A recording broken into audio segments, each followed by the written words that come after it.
Perfect. I think I am good. Is the volume turned down? Now it is. What's going on, everybody?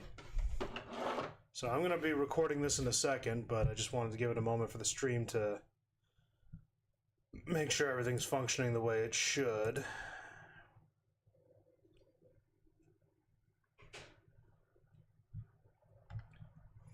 Trying something a little bit more different than usual. Change that to live chat. Yeah, I don't care about you, Pandora. Just get off my feed, please. YouTube. Nope, you're gonna do that. Cool. You might know.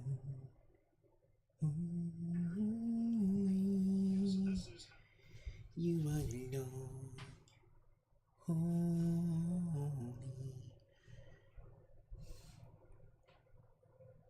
I can miss you.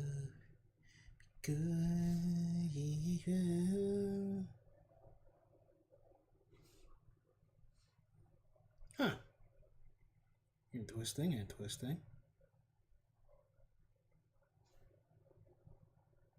Oh, I really like that guy. Huh. My short's also gotten 70 views. Nice. Where is... There you are.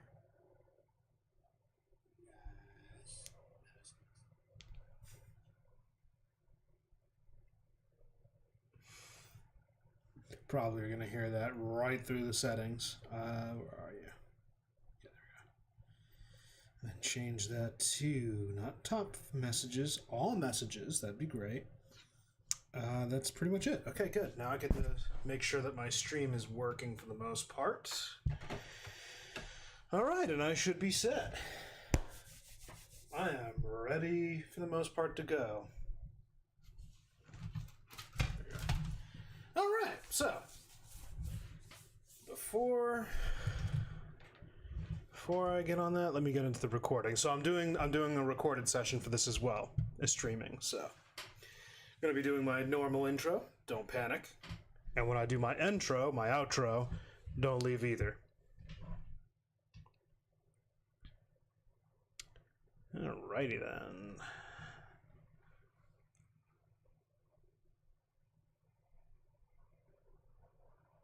Yeah, I don't really care. Okay, here we go. What's going on, everybody? It's your boy, the ITP Paladin, coming at you with a VOD review. So, as I mentioned in my stream yesterday, I had an issue where the hot patch, or the hot fix, excuse me, the patch for the hot fix that had the pinging issue and the Alari issue had been fixed, and they reintroduced Alari into competitive. And here we go, that I lost basically my only VOD review. And then today I actually got one from a friend, and I'm going to be putting it on this guy right here. Let me duplicate and rename it to VOD review. And what we're going to do is eliminate a couple of these things, actually. We're going to eliminate the overlays here. Yes, remove those two items. Keep the Overwatch. Well, I don't really need you anymore. I don't even know why I still had the other one.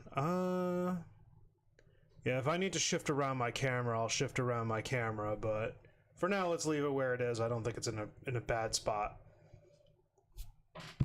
What are you talking about? I moved the joystick like 2 seconds ago. Okay, so now that I got that out of the way, so as I was mentioning, I had a VOD review that got lost in transition because of the balance patch that they put in, the hotfix. So I kind of got screwed out of what I wanted to do yesterday, and now I have an opportunity to do it today because there was someone who recently followed me and decided to share their VOD review with me because they wanted a review. They are in Silver 3, the gold, where was it again? Gold. I think it was also like Gold 4. Okay, Gold 4 open queue. They weren't playing damage, but they're playing damage here. Let me just make sure I don't have his information wrong. There are times where he feels like he has aimbot, and other times he feels like he can't even hit a balloon. I like that. I like that differentiator. I can't speak. My vocabulary is shot today. I'm lacking sleep. Give me patience. Go ahead and troll me about it in the comments section. When this game was played, my settings were, and I think they still are, the same ones as this moment. Gave me a list of his settings, which I'll go over a little bit, which is why I would be pleased to get this game that I played in Circuit Royale on Quick Play reviewed. I was Soldier 76 with the Moomin skin on the red team, so I can identify him. His end stats were 24 kills, 2 assists, and 5 deaths, 10k damage dealt, and 1.7 healed. Okay. So it doesn't look like I'm going to have any issues playing the VOD, because he was mentioning he's in EU. So let's start off. He's got May right now. Does that change going a little bit into the future? Yeah, it changes literally 2 seconds later. Right, so without further ado, so he was mentioning his aim settings. I was trying to help him out. So there's one thing I do want to cover with him, since he's going to probably be watching this back or watching alongside with me. Yep, there you are. Okay, perfect. I just turned my phone, so my mistake. Yeah, so talking about your crosshair settings for just a second, like I mentioned prior, it is more of a personal preference.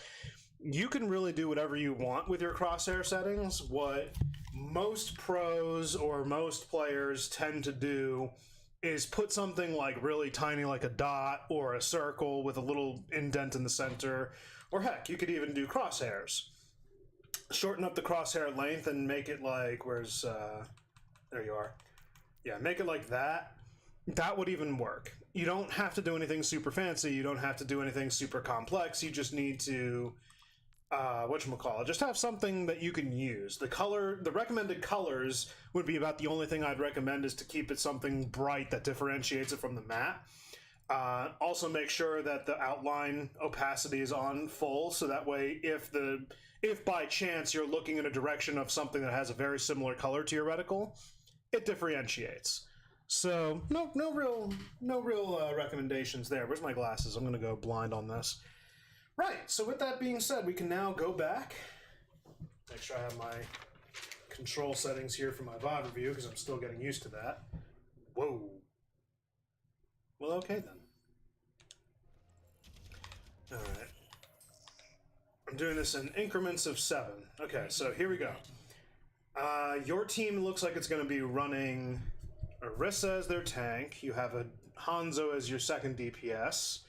You have Lifeweaver and Mercy. I'm trying to process this as we go. I'm kind of still waking up, so this is my bad. Yeah, a small green dot will work too. Exactly. Like anything, yeah, anything that just helps you differentiate from the map and is not too terribly big that distracts you. It's a totally preference. Answer this question while I'm going on and reviewing this, but how long did this match last? I did forget to ask that. Your enemy team is running a D.Va. Oh my god, D.Va's a very super common hero for no good reason now. Looks like they're running Widow and Ashe as their damage, and Moira and Kiriko. Go figure on Kiriko. Okay, so what I'm noticing right off the bat, forgetting D.Va for 2 seconds, the thing that Ashe, Widow, and Kiriko have in common is their burst potential. Moira, not necessarily a terrible pick, I'll be 100% honest. At least she could keep up with D.Va is kind of the point. So it's not running a bad support lineup. Compared to your team, though, you have a lot of susceptibility to burst potential. Mercy might be able to get away with it because of how mobile she is, and Lifeweaver is just a walking target. He could use cover and probably save a lot of it, but you do have a counter pick with Hanzo that can technically go up with placing pressure on Widow and Ashe, but it might be too much for him depending on what you play. Orisa?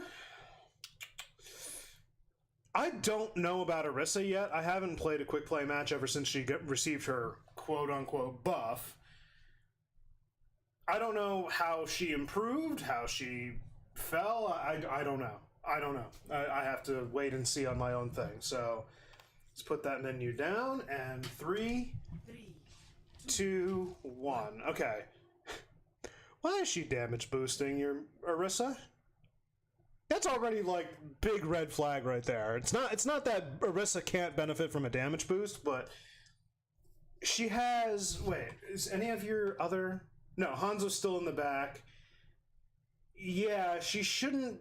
She's either going to be putting her healing beam on Orisa, or she's got to be putting her damage beam on you. You have greater. Well, no, actually. No, I can kind of go 50-50 now with her drop off being fixed. Okay, you know, I'll let this ride. I'll let this ride. Technically, she should be trying to help out her damage. Orisa should be fine out the door, and there should be no amount of headshot damage that could eliminate her immediately. But let's take a look. Attackers incoming. Okay. Good use of your wall.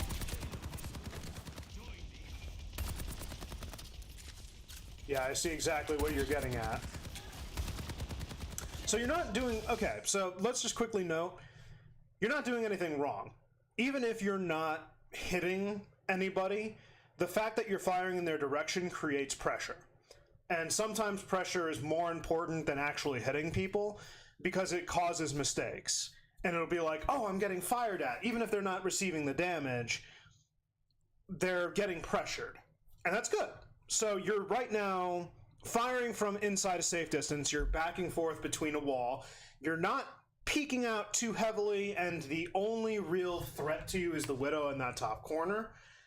And I don't know, I can't tell by your perspective whether or not she knows. In fact, you know what am I asking for? I could take a look. Yeah, she's not doing anything to peek you. She hasn't noticed you. And then the only two people that could probably eliminate you are the Kiriko and Ashe in unison. You got the Kiriko to back up, you got the Ashe to back up.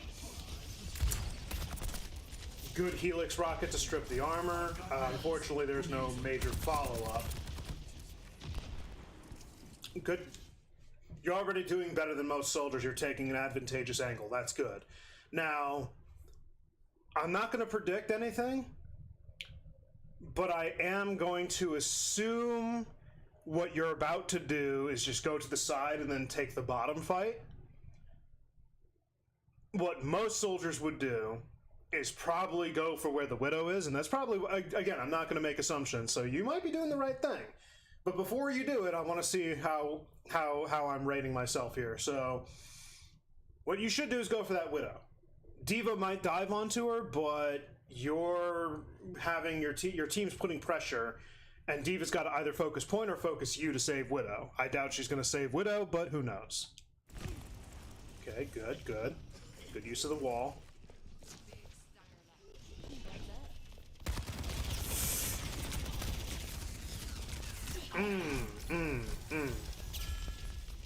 Totally didn't expect that to happen, but let me go back on this a second.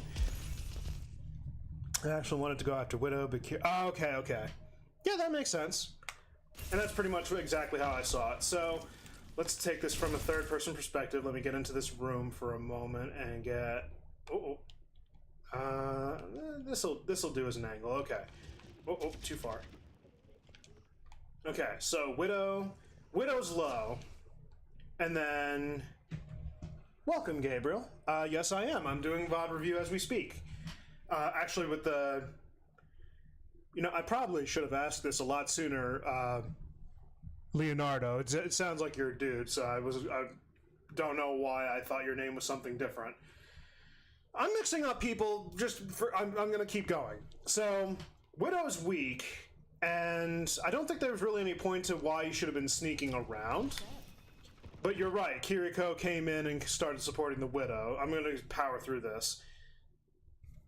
Yeah, she grabbed the health pack. Honestly, I would have just tried to hard focus her because she was weak. And putting the pressure on Widow was important, but yes, no, you're at a very major disadvantage right now in a 2-on-1. And a Kiriko that's slightly overpowered, but we'll talk about that in another video. There's something I was going to say, too. So, I'm actually surprised Kiriko came to save. Is this, you said quick play, so this isn't ranked. Okay, yeah, no, that works. Let's just go back a little bit more. So you came over, you did the right thing. There's really no point to sneaking. I know you were trying to get the sneak up on Widow, but honestly, you should have just pressured her. It wouldn't have mattered if she knew you were there. What's she gonna do? Quick scope you? It's possible, but it's very unlikely. Take the fight, try and eliminate her. You had... Where's your Helix rocket on? Nope, no cooldown. So you could have actually burst her down. But you also gave up high ground. So I noticed what you were doing with your aim too. I'll talk about that in a second. But the first thing you should have done, instead of being down here, is be up here. Because now Kiriko and Widow are forced to look up at you, and you have a couple of options. You can strafe side to side, sure, but you also have, again, high ground advantage. Just back up, run out, and literally take the corner here, take the corner here, and let's say they pursue you. Like, Widow would have to use her hook to get to you or go up the stairs very slow, but you would have your position. Kiriko would probably be able to, not double jump, wall climb up there to pursue you. But now look at what you do. It doesn't matter if you're here or here. Here would give you a little bit more of an advantage because now it puts them in a corner. But they now have to walk into a bottleneck. So you immediately took away their advantage because now you can get more value from shooting two people in a small space than you would just taking the open fight that you did and backing up. Again, I would have stayed up here. I wouldn't have jumped right back down. But again, I can probably understand as well that it was a little bit of spur of the moment kind of decision making. But this is something you work on. This comes with game sense and awareness. So the more time you play, the more you'll be able to adapt with that. Yeah. Okay. I'm going to mention two things. I'm going to mention the one before I forget it because it's very important. Number one, I am noticing what you're saying about your aim. So let's just go back on that for a second.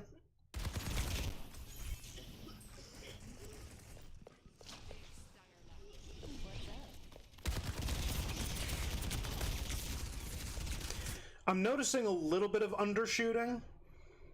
So I'm not going to say your settings are too powerful, but your sensitivity might be a little too low. And that's usually a major symptom of undershooting, is that if your sensitivity is too low, you aim your reticle, but sometimes you undershoot your target and you're now shooting air on your way. I would talk about trigger discipline, but I'll be 100% honest, that comes with time as well. But like, you need to start, if there's two things you need to practice, number one, increase your sensitivity and get used to how that affects your movement, how you run it, because you're also running into walls. I've noticed, like, when you're trying to run away here, you ran into that.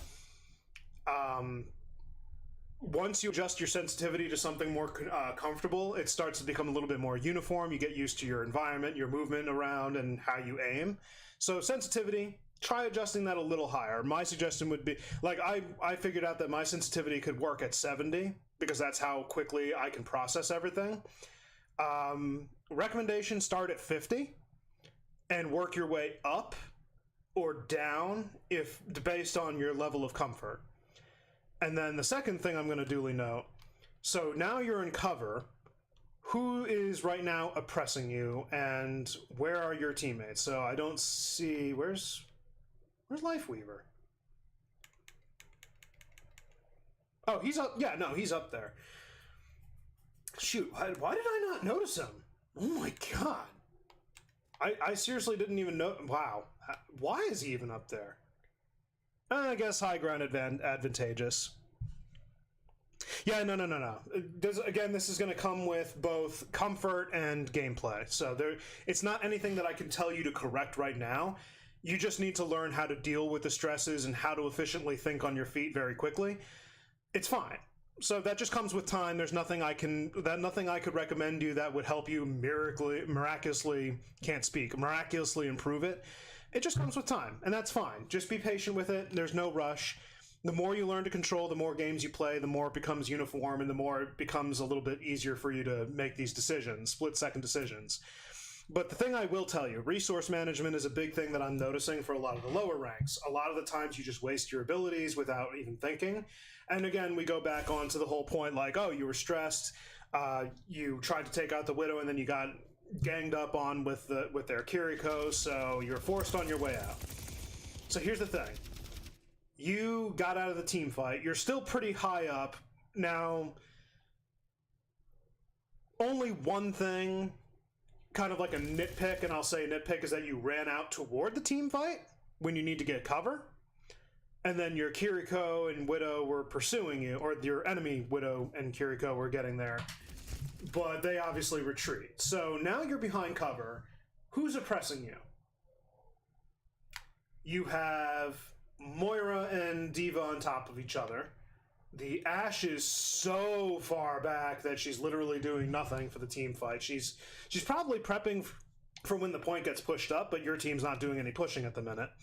And then Widow's literally in a very useless position, and Kiriko's probably in the most useful position she can be in. So the question is, why did you use your healing station? So ever since they nerfed the healing station by increasing the cooldown by, I had to remember the number, 3 seconds, it's now become even more of a precious resource. And it only heals you for 5 seconds, up to close to 200 health. If I recall correctly, it's like 195 or 190, something around that range. Maybe it's back up to 200, I don't know. But with that precious of a resource, you need to learn to manage, and this isn't just for soldier, this goes for any hero, but resource management of timing your abilities, not using it too soon, but not using it too late. Let me see, where are you? I thought Mercy wouldn't heal me, so it caught me off guard. Okay, so again, this comes with time, so you didn't do anything wrong, you actually formed a good habit. You are using your resource.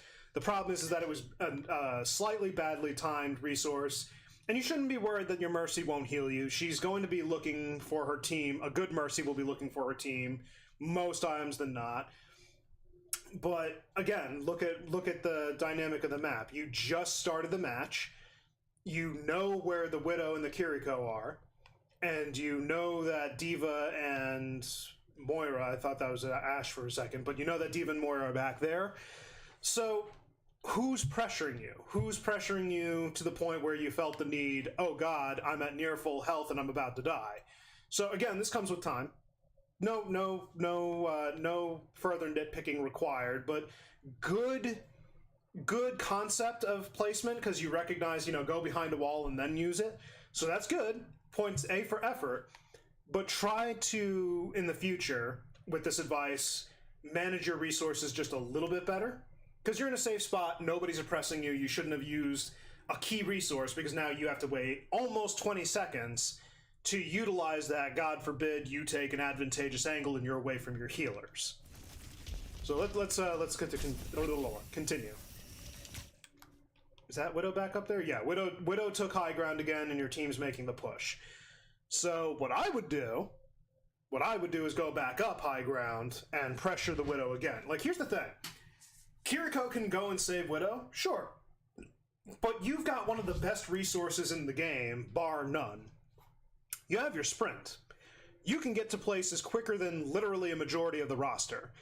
I would argue that it might need a little bit of a buff, considering all the recent heroes that can burst speed themselves literally into an advantageous position where it renders your sprint useless. But now would be a key time that you could literally run back up, and guess what? Widow's paying attention down here. She's looking for the picks on your team. She can't see over here.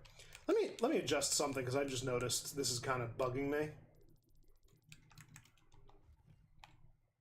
Yeah, I noticed a little bit of drift on my end. It's my fault. But anyway, continuing. But that's what I would do. And again, I know it's a little stressful. Comes with time, quick thinking. But my goal here, when I do my coaching, now that I'm starting, if I point something out, I don't want you to take it as a criticism or a critique, like, oh, you should have done better. Everybody can do better. Even myself. I mess this up. I sometimes make bad decisions. I always make bad decisions. Who am I kidding? The best decision that I made was marrying my wife and having 2 kids. But, worst decision was ever thinking I could hit GM on this skill level that I'm at. But jokes all being put aside for a second, like, what I want you to do is to think about what you could have done. So in this instance, let's say, like, you're right over here right now. For all I know, you're probably going to do it, but what can you do right here? what are some of your options? You can go and join the team fight. You could stick with your team. You could put pressure from down here on the Widow with your rocket. You could force her back, but the Kiriko seems to actually be on a pretty good basis with the Widow. Or you could run back here and you could pressure the Widow. Or you could just pressure from... I keep forgetting I didn't set that to the down. Or you can pressure from right over here, which now you combat the Ashe, you combat the entire team. There is no more Diva and Mech, so you don't have as much pressure anymore. Those are just some options. Oh, Widow's gonna... Good use of that. Okay, yeah, so there you go. You made... Ah. Yeah, that is kind of one of the things I was gonna say, like, you risk getting pressured by Kiriko and Ashe. I thought Kiriko was paying more attention to the Diva, but that would be my mistake. I didn't recognize that. So, yeah. So again, this just comes with time. Nothing more too much to cover. You got ooh, Mercy resed you? Okay, I'll let that continue then.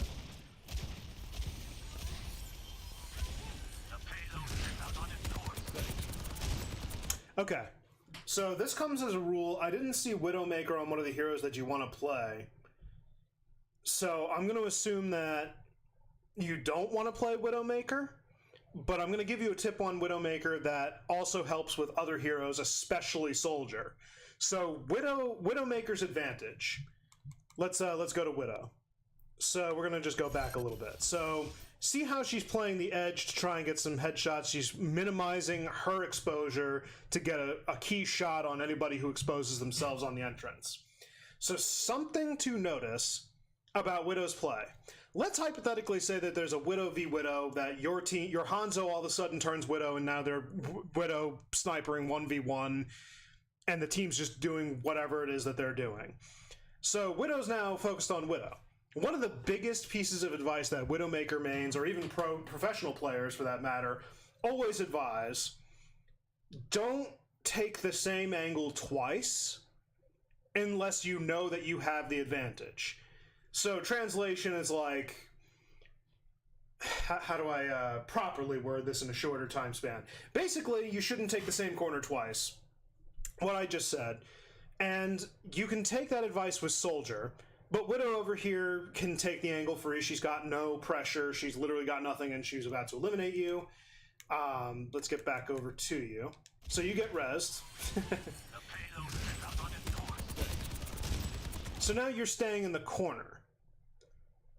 Now, Diva's not pressuring you because she's got problems of her own, and it's actually looking like, oh, your Mercy's got teeth. Okay. What I would have done at that point is not rejoin the fight. She's already on you. Your Mercy's already on you. I would have just gone back up and pressured that Widow more. Because what? Mercy's already pressuring Widow, and then when Widow finds out that you're after her, what is she going to do? She's by herself. Diva's got her own problems, and it looks like the Kiriko's trying everything she can to help Diva with her issues. So, let's watch some more.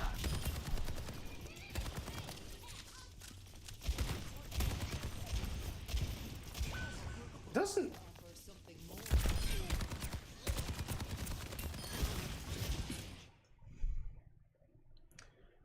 Color me impressed, but it goes back to the aim thing. I'm also noticing that you're doing a little bit of strafing. So when you don't have to, you don't need to strafe. When you're aiming and they don't know that you're there, that's the perfect opportunity to pounce. Because what are they going to do? They don't know you're there. So you spent all this time. Let's go back, slow this down. Okay, you get behind him. Moira's not focusing on you. What's her name? Kiriko isn't focusing on you. Diva's definitely not focusing on you. And then Ashe actually had to change her angle, so she's aiming over here because she sees Orisa. Let me go back over here. Yeah, she sees Orisa in the room and is probably assuming that there's going to be a pocket. Your Hanzo doesn't actually have any decent angles. He could probably just move up a little bit and use the cover of the point, or even the corner right here for his coverage. He can get a little bit better of an angle by just peeking over here. So he's a little too far back, but he can do the range. And then it looks like you just lost your Life Weaver, so I can understand maybe that's a little bit of pressure. Why did I do that? There we go. So now you push forward, and you're still taking angles. So now here's the thing. No one's paying attention to you. Good use of Helix Rocket. When don't you need to strafe? When nobody's focusing you. When you have no pressure. Now, you should still make it a habit to strafe in a little bit. Like, again, you're facing off against two... Oh, and they even swapped off their Widow to a Reaper. Let's say they still kept that Widow. If you're focusing a Widow, strafing's good. If they have a Widow and you know the pressure's coming your way, strafe. Because especially, like, if you're behind a barrier and not a wall, like, she's going to do her best to peek you, and try to be a little inconsistent with it, but there's time where being so inconsistent with it will actually hurt your aim more than it will improve it. So, again, going back like just a few seconds, who's focusing you? The question is who's focusing you and do you need to strafe? Short answer on both, nobody and no. Now, the Kiriko thing, debatable. You could leave that. But right there, you probably could have just put yourself literally right here, shot at the doorway, and just use your right stick. Again, these are habits that you form. It's not a miracle fix, and I'm not criticizing. This is just giving you the food for thought in hopes that you can learn from it for the future. So now, okay. Let's see what... Yeah, Moira... Oh, and you got heals. Good. Again with the pylon. So understandable that you're in a spot where they can't hit you.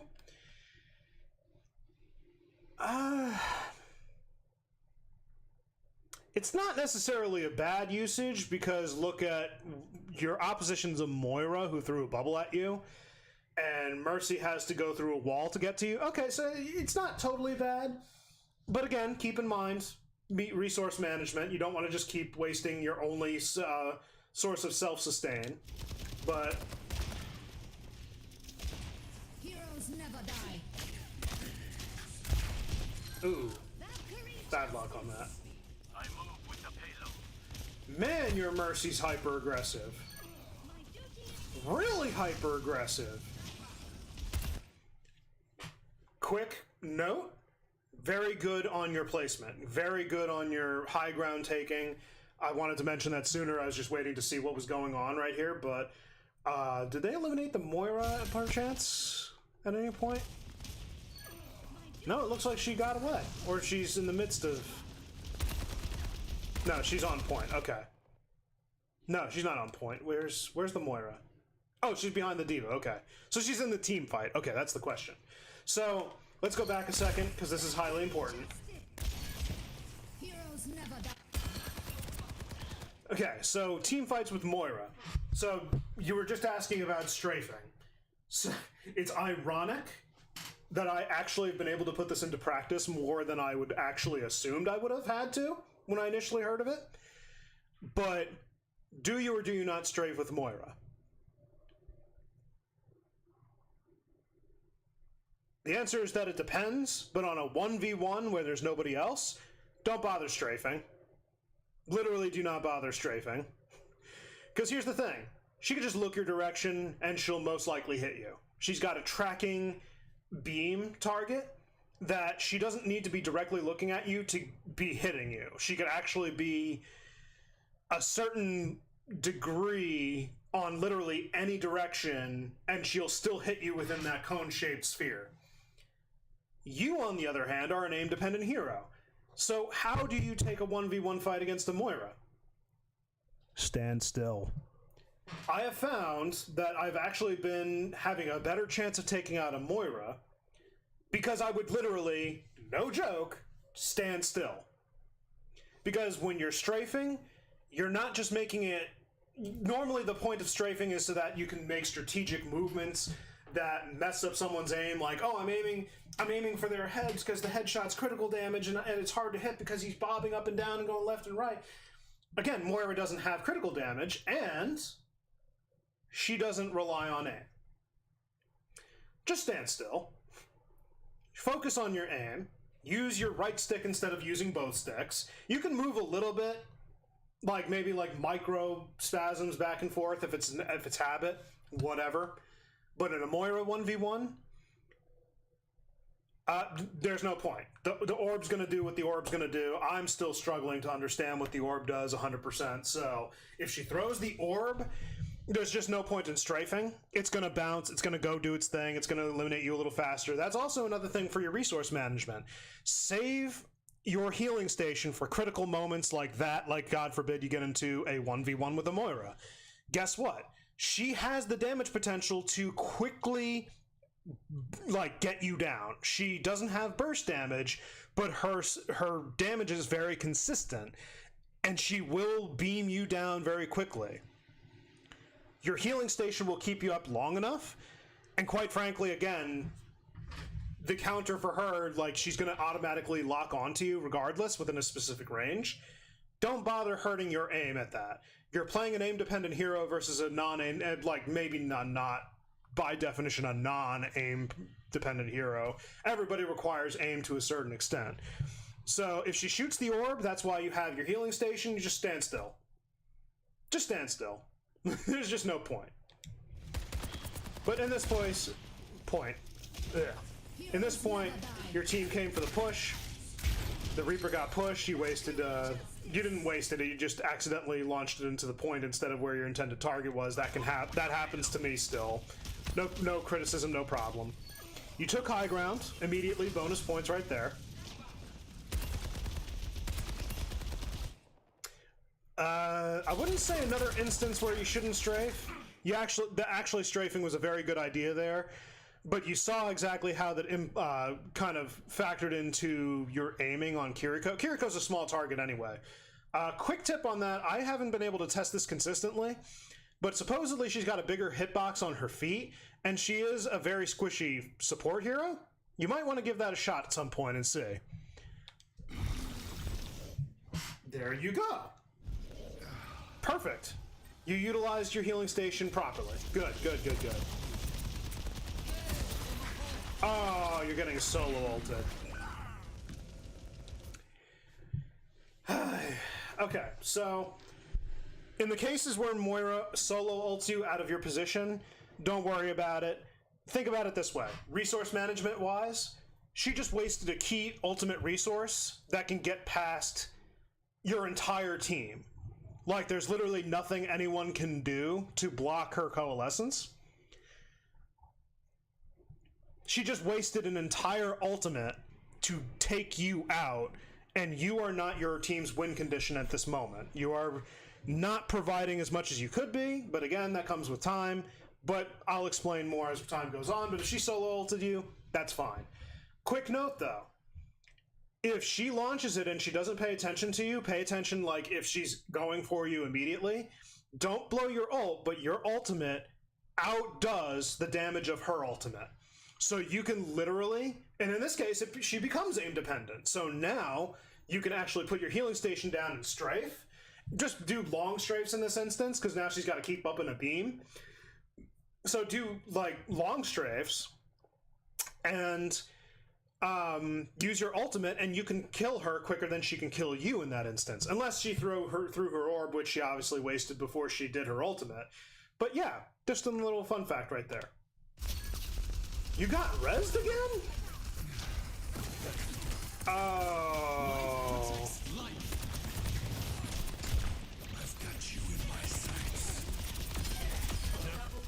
Good.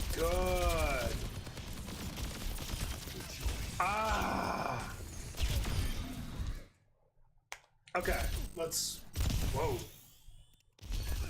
So, the res is questionable, but the results are not. So, if it's stupid but it works, it's not stupid.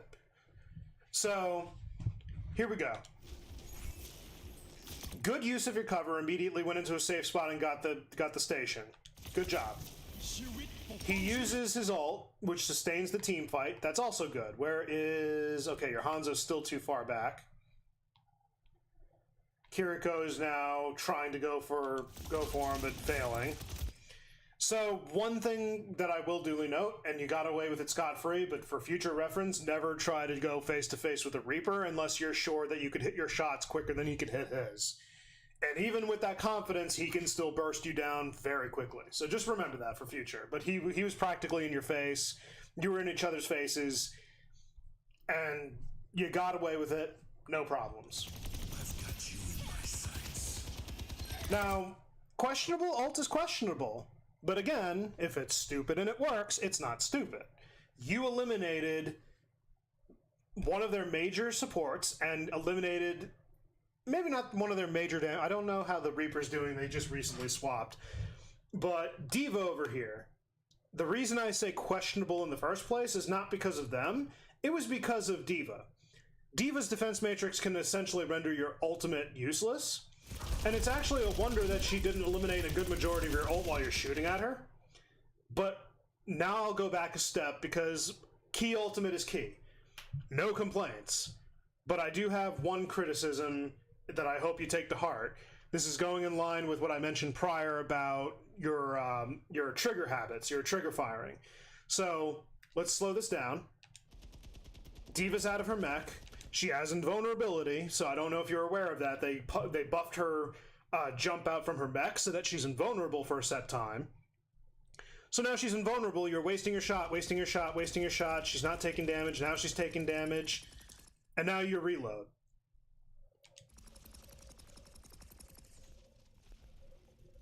And you can't get the kill, and then you get the kill over here. And you use your rockets to do it, which is fine. But you were very low on health. If Ashe gets you in like 2 seconds... Good, good, good. Okay. So, again, trigger discipline is kind of like one of the big things I can recommend to you. You could have gotten the kill that much sooner and spared some of your health. But good cover discipline. Feeling grand. Come get healed. I have this. Yeah. I don't need to cover it again. We pretty much covered it.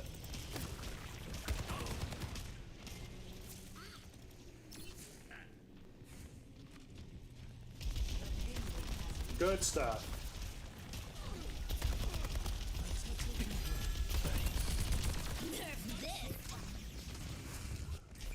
Good, good.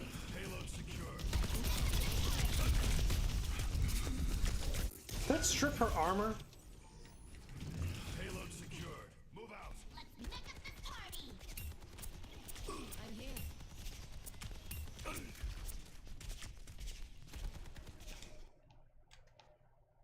Most of her armor, okay.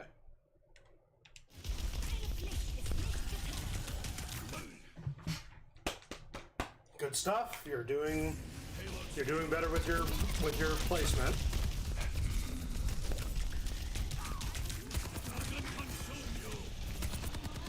Good stuff. Heroes never die. Eee. Ow. Oh, it was the Reaper that got you. Dang, I didn't realize it was the Reaper that got you. I thought the Kiriko got you. Does Mercy get the res here?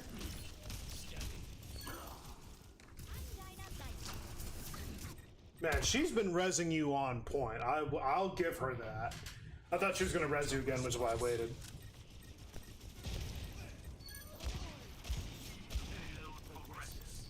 Supercharged and on fire. Here they come. I'm with you. Your work is so much harder than me. I don't want to recap too much on what I already covered. We already got it through the beginning, so let's just... I gotta breathe, too. Yeah, let's just continue through, and I'll cover anything that I find major. Oh, no. You lucked out? Back up. Don't take the head-to-head fight with Reaper. Good. No, it's not worth covering. I already talked about covered. I've got meds.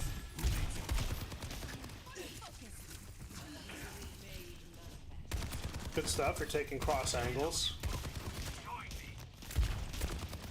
Aha! Oh, nothing you can do there. Nothing you can do there. Dang. Yeah, I don't really have anything else that I can note from that entire viewing that I haven't already told you.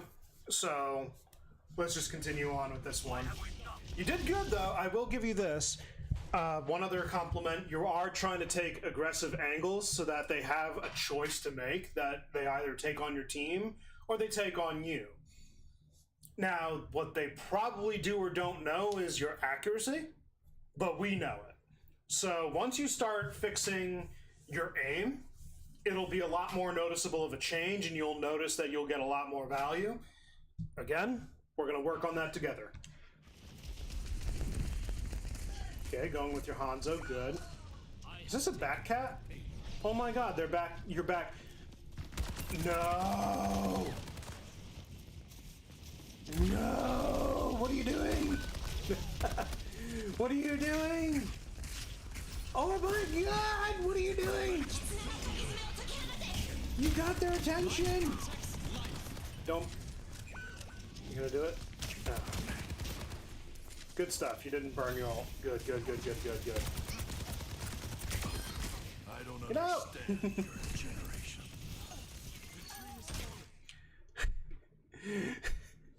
So I just would like to notice, I would like you to notice something for like a second. You backtracked with the Hanzo. So you're down here with the Hanzo. The enemy team rotates away from the point. And then you and Hanzo are on the point. And even when you push it a little bit, who's... No! What are you doing? Go back, you fools!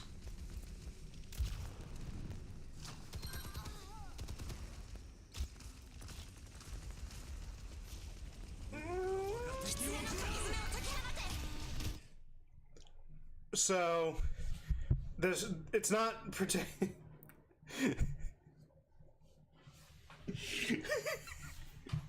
a learning opportunity. Look how long I had to watch that. With the amount of time that I spent watching the point, nothing happening, if you had remained on point, you could have captured it. It would have been right here. Your spawn doors would have opened over here, and then they would have had no choice but to either remain where they are and take a team fight and rotate back, or just die and respawn. So, let me read your response real quick. I thought it would help my team if I tried to damage the Reaper and the Moira. There are times where that can be helpful, but remember something, and this is very important because even I didn't consciously think about it until someone said it out loud. What is the definition of this game? If you look at literally every definition of Overwatch, like when they're like, oh, hey, welcome to Overwatch. How do they describe it after they introduce the title of the game? And I'm talking from like the devs and the marketing and all that. It is an objective-based, team-based, competitive-based shooter. Those are the three words you will see thrown around because they wanted this to be an esports game. They wanted it to be a team shooter, but above all, it's an objective-based shooter. How do you win? You win by scoring the objective, defending the objective, taking the objective, escorting the objective. Working the objective is how you get your win. Your first priority, if you're trying to win a match, is to play the objective. How do I better put this? Every hero does something different. Like, soldiers should be taking off angles and shouldn't always be on top of the objective, practically making love to it. But if there's literally nothing else to do, but cap the objective so that you can move the match along, do it. But otherwise, there's a bunch of things you could be doing, but the objective is the most important means to your winning. You want to win more matches. Everybody wants to win more matches, and I'll tell you right now that you're not always going to win your matches. If you get a 50-50 win rate, that's fine.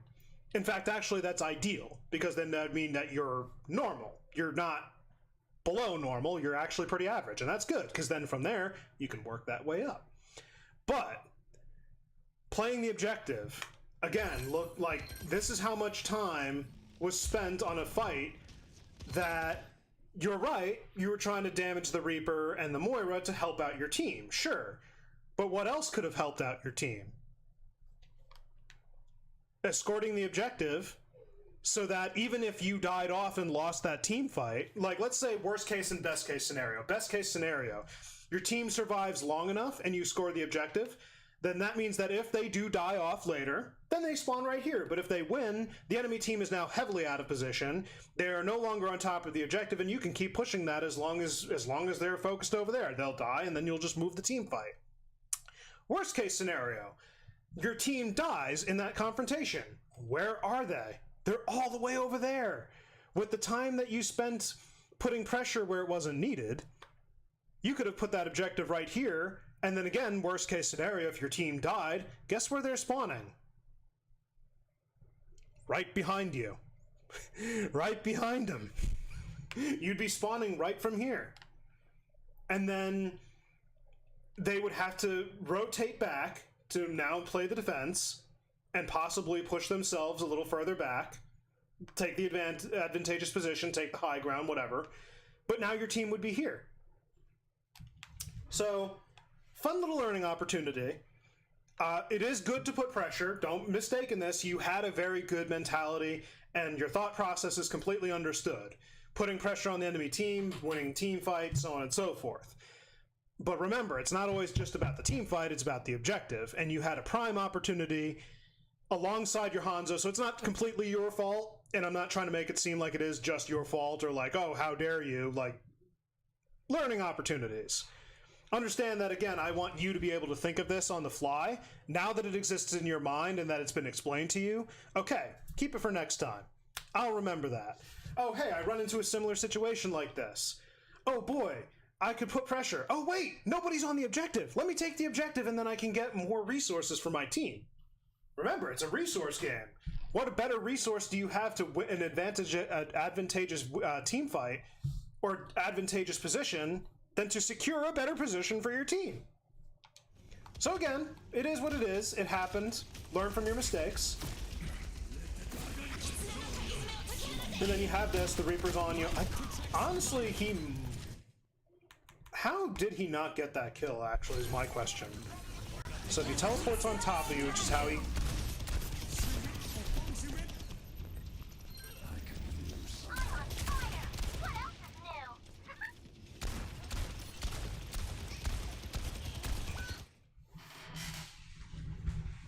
Whoa. Whoa. Okay. Whoa. Whoa. I think everybody in your lobby might need a little bit of improvement. Not just you, so... Oh my god. What is even... What was he firing at?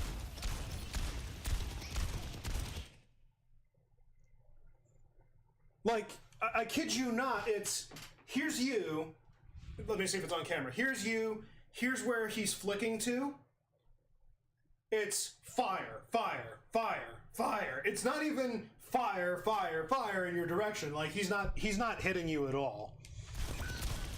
Oh my lord. And then he's wasting his shots on air, so let me be 100% honest, wow. Yeah. So, let me see where everybody is in adjacent. Okay, so I don't see D.Va. Did you get rid of D.Va? Yeah, you got rid of D.Va and Moira. Okay, so it looks like you're going to make a push on this anyway. Let's go back to you. Now is not the time to rest. I just saw that. Now is not the time to rest. Oh! Oh! Oh! Yeah, I saw that. Ah. So you noticed how you couldn't keep up with Kiriko, and then when she went off your screen, you slingshotted? Yeah. So... Dang, that's a hard one to fix. What did you say your settings were on again? Let me just double check this. My Discord, let me see.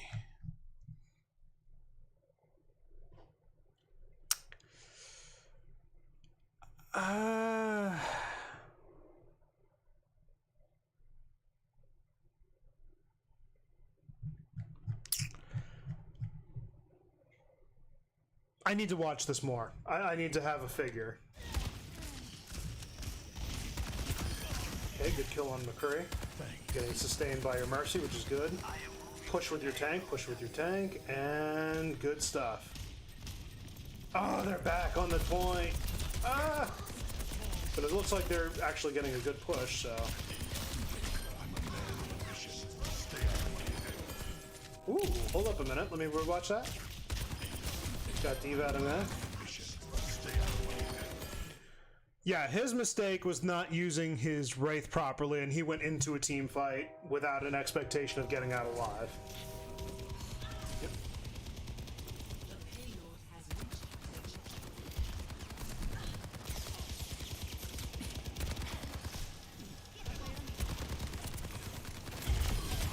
Good kill on Kiriko. Getting damage boosted. Ah!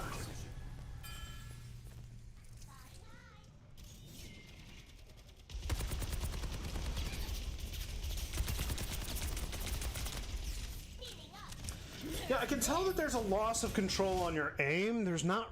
Again, I have already made my recommendations on Discord, so... Not really anything for me to add here as far as those settings go. But other than for you to give it a shot. But I am seeing that you're slingshotting. I see exactly what you mean. Wow, you survived that. If it were me, I wouldn't have been so lucky. Did you win this team fight? It's looking like you're about to win. Wait, how did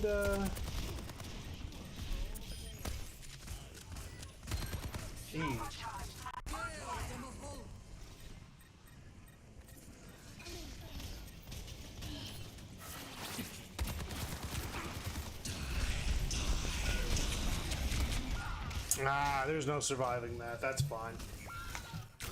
Where was he? And adjacent to you guys. Oh my god, he's just walking up! Yeah, he got no pressure. Yeah, he had no pressure. He was just gonna get away with that no matter what happened. Nothing you could do on that one. Yeah, it's a team wipe anyway. My ultimate is ready. Let's go. I'd be surprised if your Hanzo makes it out alive. Oh my god. Nah.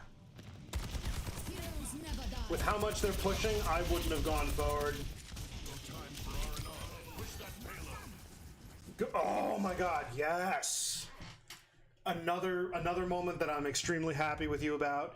Yes, taking advantageous angles, advantageous positions. You're doing it really good on that. Good ult. Good ult.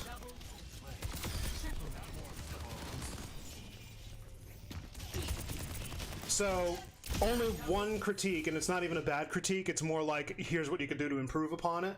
So, team fight. You use your ult. You got rid of Moira. That's one support down. You got rid of Mei. You got their damage down.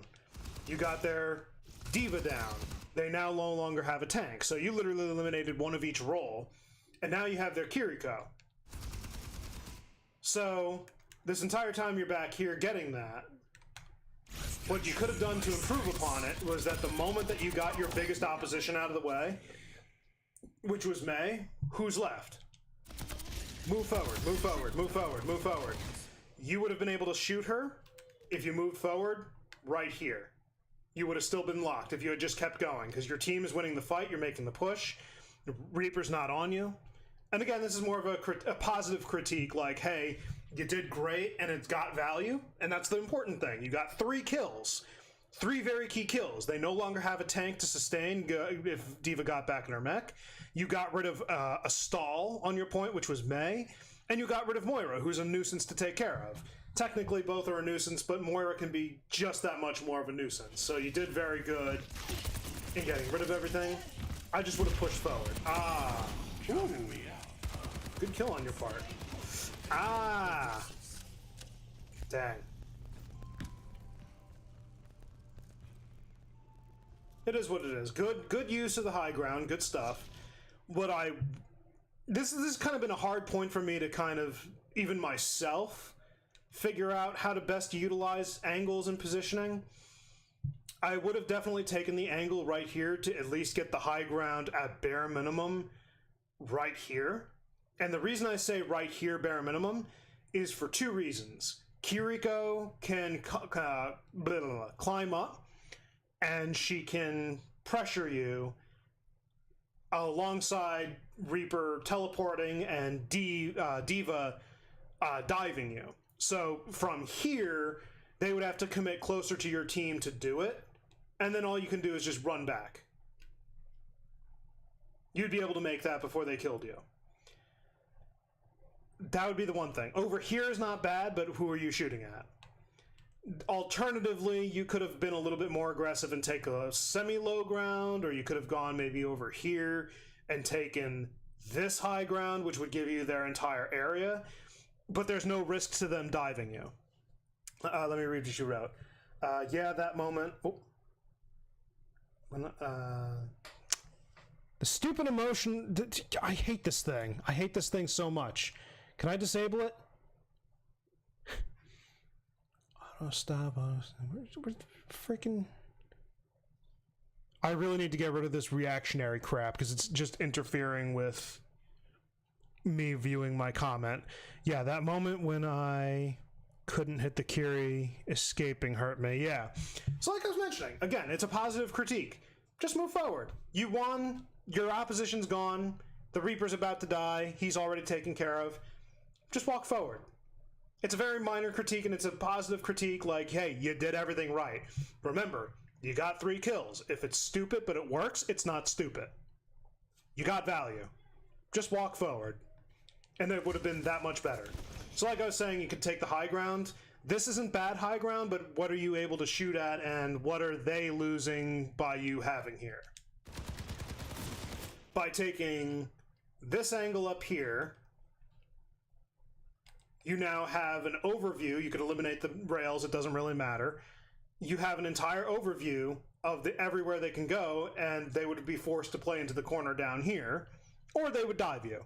But again, you can literally jump down to your team, get to cover, or you could run back through this direction over here and escape this way. There's a health pack.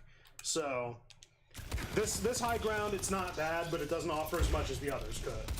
Good Helix rocket.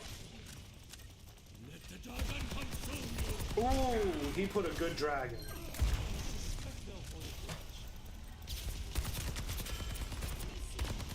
Did that dragon get anybody? Dragon consume you. Did it? No, but he split the team. Okay, good. So he split the team. And your team is capitalizing, that's good. So they were split apart, it frenzied them, that's good. You're doing the right thing. From where you're at, you are doing the right thing. I'm gonna be honest, I know I'm supposed to be helping you improve, but that D.Va could stand to save her defense matrix a little bit more. Because she is just taking shots and is acting as an ult battery. Like, all of you guys are doing good on your ult economy, to an extent. But now pay attention to this. You've been going on a win streak. This is something that I'm still struggling with, so just bear this in mind that it's not anything that you can escape when you're in the lower ranks, but something you need to start paying attention to is ult economy. So your Hanzo just used an ult, your Life Weaver just used an ult, and then you can use your tab to see that your Orisa has an ult, and you can see that you and your Mercy are on your way to have an ult, and Hanzo's on his way to his ult too, technically, but not as much as you and Mercy. Respectively, rounding up, it's 25% for Hanzo and like 40 and 70 for you and Mercy. But look at them. They haven't used an ult for like 2 team fights from what I can tell, other than the Reaper, but Reaper can get that back pretty quick. So he's 50% of the way. Everyone else is like very, very, very close to getting their ult. Aside from Diva, I forgot she's in... Let me see.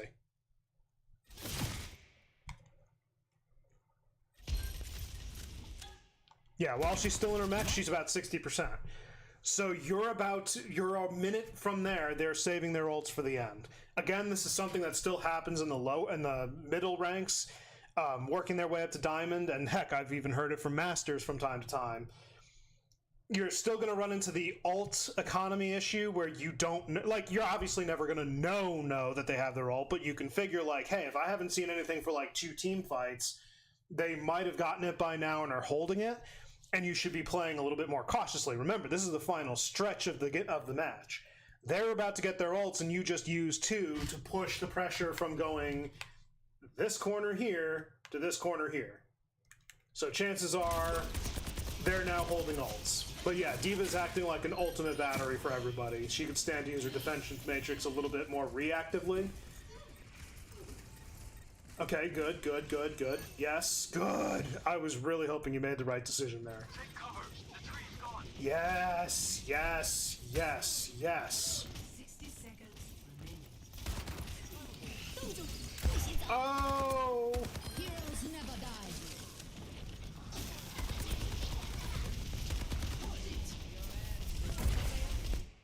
Ah! I'm going to assume that was an accident, but on the instance that it might not have been, you should not be giving up high ground when you have it. Who's contesting you? They're all focusing your main team down here. Diva wasn't looking at you. Kiriko wasn't looking at you. They just lost their Mei, the only other person that could probably contest you at a decent rate. Moira's not focusing you. You shouldn't have dropped. Again, if it's an accident, it's an accident. If you didn't mean it, that's fine. They're gonna happen. Just learn from it.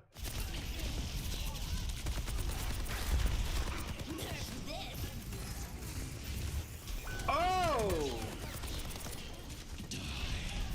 Yeah, everybody's just using everything at this point. Good headshots! Yeah, no, they basically secured the win on that one. Unless you surprise me and win the match. What is she? Oh, she was aiming at the Life Weaver. Got it. Ah. Yep.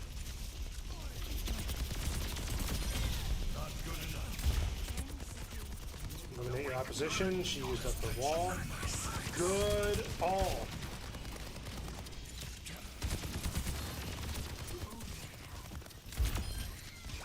Good. Who needs healing? Good.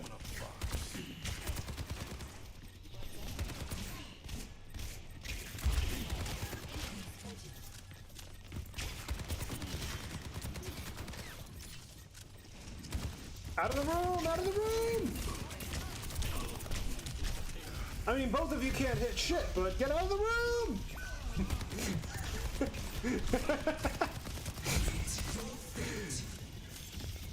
Oh no! What? No! Really? Oh, that hurt my soul a little bit. I could feel your pain for that. Oh, an accidental back cat. Or not even just an accidental, just leaving the point. Oh my...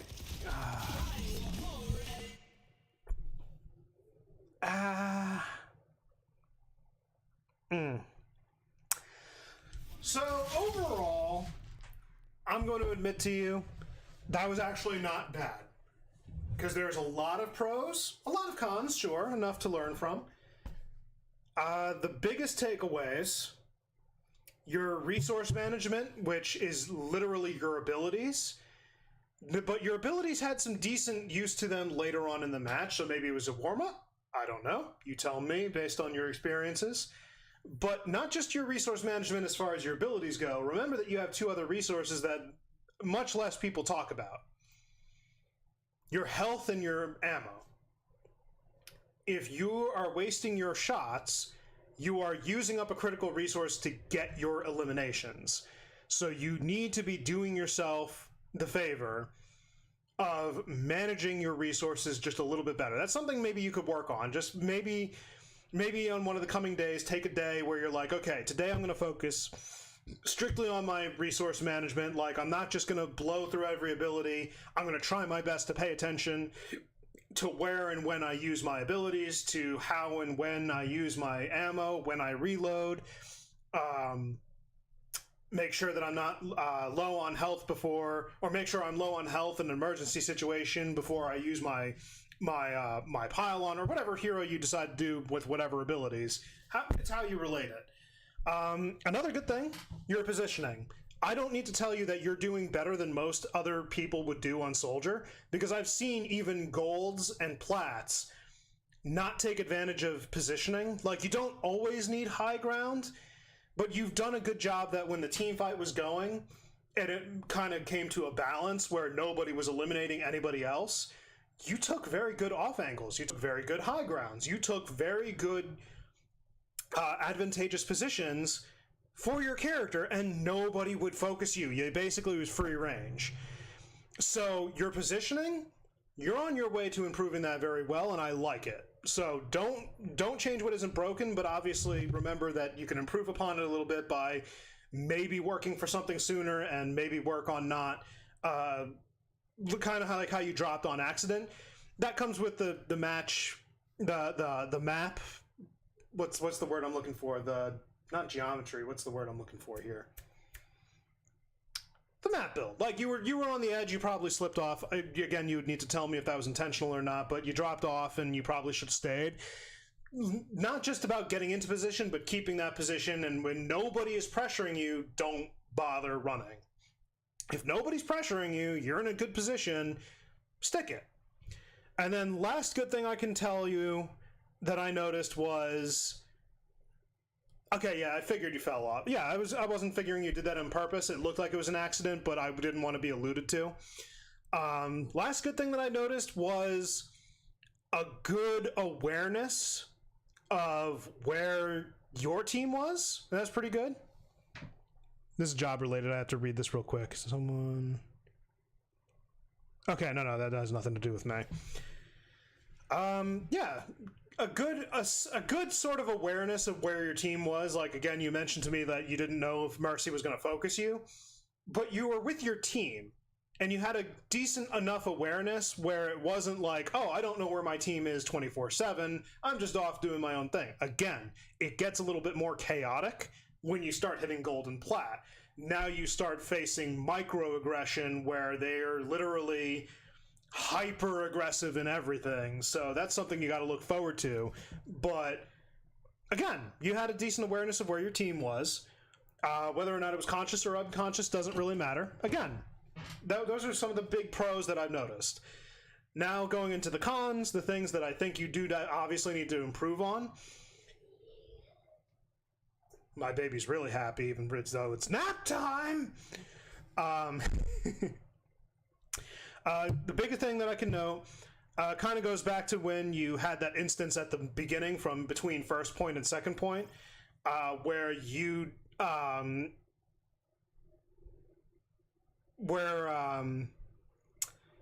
trying to word it properly. It's when the Kiriko, the Moira, and the Ashe were not paying attention to you, and you had to walk up behind them. If they're not paying attention to you, don't hinder your aim. Like, don't overthink it either. I don't want you to think that this is something you have to think about, like, oh god, I gotta correct this. No, it takes time, practice, but calm yourself when you think about it. And if you run into a situation, just remember, click, okay, hold on, don't move. Just aim and get my shots and make sure I land them. And then the two biggest takeaways from that singular point on one con, know when and when not to, like, again, I'm just trying to word this properly. Shoot, I don't know how to describe it. I'm starting to lose my mentality here. Give me a second while I take a swig and think about this.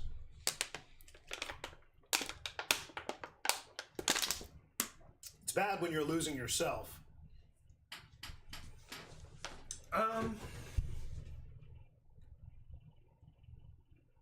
Yeah, I for lack of better terminology and vernacular on my part, So when you are behind them and nobody's paying attention to you, don't panic, calm down, focus your shots. And then alongside with that, trigger discipline goes alongside by side with that, so we'll count that in one fell swoop.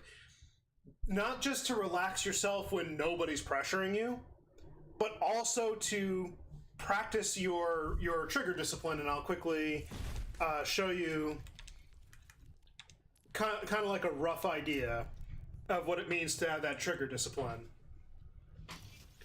So, soldier over here. So, you know what trigger discipline is. When your reticle's on the person, you press the fire button. When they're gone, you stop firing.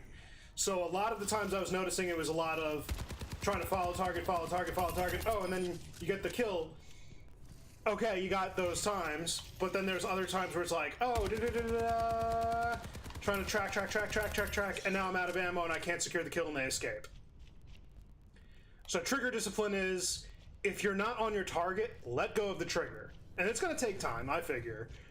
But that's just one thing. The other thing, again, that I was noticing, you have a little trouble with your settings. I hope that I can help you improve on that with what I mentioned on Discord. There's not really anything I can add in person. But that would be the recommendations that I made. So give that a shot and see if it helps. It's really the only thing we can do for the moment. The other thing, I didn't really notice any problems with your target prioritization. That's something you can learn a long time. Just realize who's giving you value. You were doing a lot of shooting at the diva. Arguably, you probably could have been doing better by focusing more on the supports. But I didn't notice it as a problem.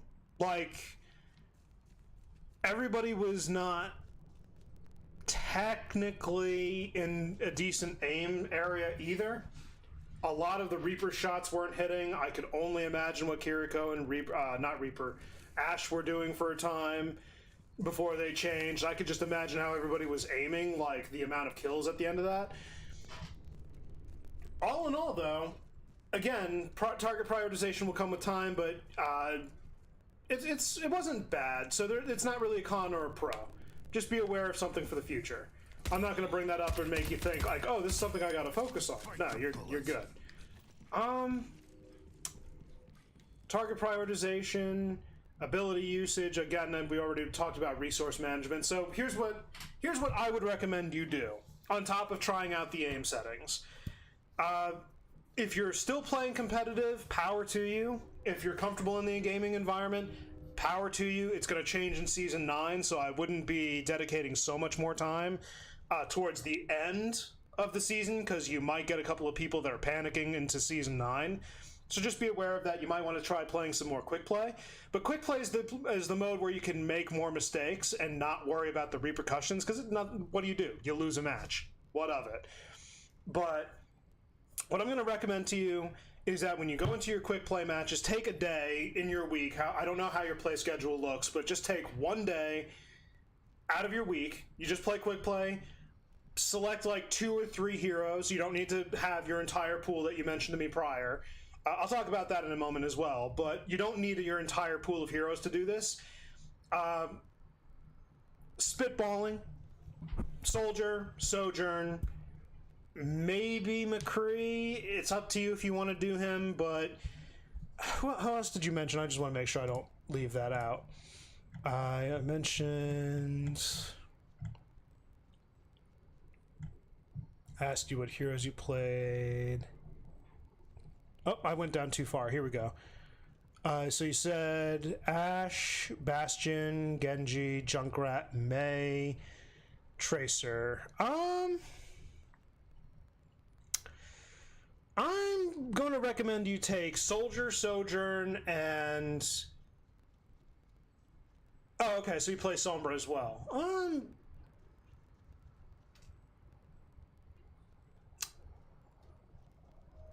Take your pick of Bastion or McCree. It's up to you.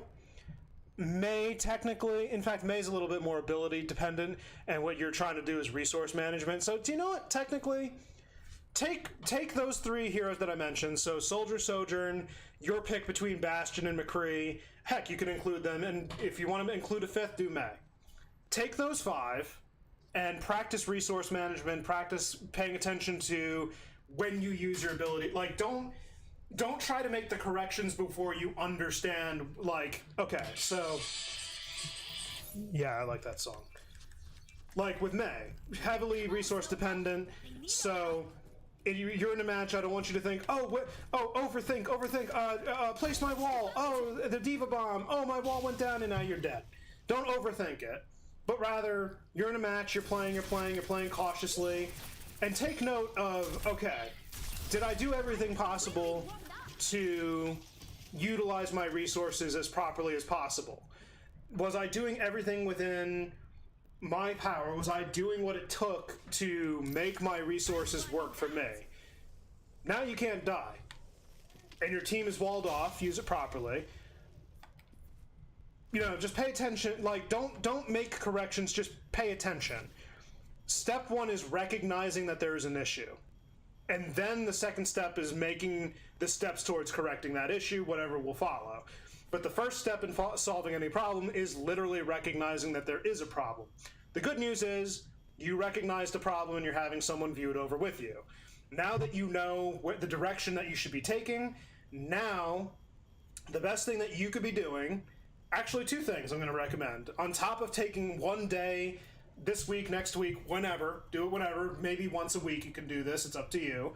But maybe pick a day where it's like, okay, I'm playing and I'm going to play to put on my improvement. So your focus is not about you winning or losing, you're just going to play. Winning will be not the byproduct of your improvement, neither will losing. But it will be the byproduct of paying attention to what you're doing in your matches, paying attention to those finer details. What did I do to die? What did I do to win that team fight? What contributed to that team fight? And again, you're just thinking. You're not taking it to heart. You're not overloading your mind. You're playing to play, but you're paying attention to those details as you go along. And if you take notes. It's up to you. I don't personally take notes, so don't think that you have to. And then the second thing, review one of your own VODs. It's up to you how often you want to do it, but a recommended starting is, what did they say? One or 2 days out of a week? Just take one day on a close match that you have enough time for, as long as you're not in a rush for something else. Review your own VOD. Biggest tip that I can give you is just reviewing your own VOD, because nobody knows yourself better than you do. I can only offer so much insight and perspective to kind of help you out. But that would be my two biggest recommendations, and then try out the aim settings. Right, and so with that, my video, I'm done with the recording, so I wasn't even going to do an intro on that. I'm going to do a different kind of intro if I can help it. I don't really need to worry about you. I'm not showing you. But yeah, there's our VOD review. I hope that this was extremely helpful, or at least somewhat helpful. I do appreciate you coming to me for that. I'm still going to be here. I'm not going anywhere. I'm just saying a quick thank you, because I do appreciate. First off, you were the first person to utilize my Discord and be like, hey, can you review a VOD for me? I had to ask my other channel for any VODs, and I did it, and I don't know if they actually ever saw it. I have to probably run that by with them. But I did ask him for more VODs recently, and nobody's got anything because I got screwed by the hotfix patch. Excuse me. Oh, wait. No, there's one other thing. Let me go back into practice range. So I talked with you about this before on... I talked with you in the match that I would cover this. So your hero pool. So let me see...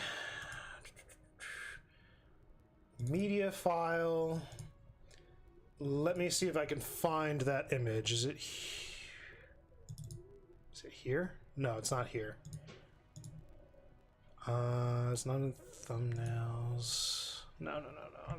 I'm too far forward. Sorry about that. Give me like 2 seconds. No. Wait, why is it not showing? Oh, I added the wrong thing. That's probably it. I'm looking for an image. Whoops. So you're talking about hero pool. It's not media file. Where are you? Image. There we are. Jeez. I'm gonna add a new resource. Just call it image. I don't care. Right. So let's do this again. You were talking about your hero pool. You were mentioning a whole bunch of heroes. So I recently stumbled on. Here we go. This little guy right here. So this little guy right here is the supposed split between the different hero roles and what they function as.